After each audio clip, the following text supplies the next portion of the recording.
बीड जिल्ह्यात जोरदार पाऊस होत असल्यानं नद्यांनाही पूर आलाय। नगर बीड रस्त्यावरील धानोरा इथे कांबळी तलाव भरलाय। पुलावरून पाणी सुरू आहे, तर बीडकडे जाणाऱ्या सगळ्या रस्त्यांवरील नद्यांना पूर आले। दौलवडगाव महसूल मंडळात आणि गर्भगिरी डोंगर रांगांमध्ये जोरदार पाऊस झाल्यानं नद्या वाहत्या झाल्यात। उंदरखेल आणि इथला प्रकल्प जो आहे तो भरलाय, तर देवी निमगावच्या नदीलाही पूर आलेला आहे। पुलावरून पाणी चालू आहे आणि त्यामुळे देवी निमगाव धामणगाव रोड बंद झालेला आहे। शेतकऱ्यांचं मोठ्या प्रमाणात नुकसान झालं असून शेती पिकामध्ये तलावाचं स्वरूप आलंय। मदत कार्य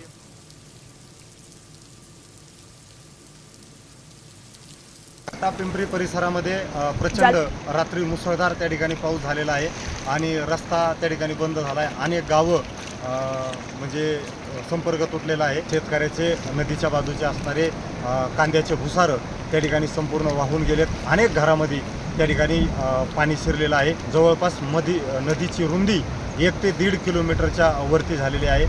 हे तुम्ही पाहू शकता, प्रचंड पाणी सगळीकडे त्या ठिकाणी झालेलं आहे।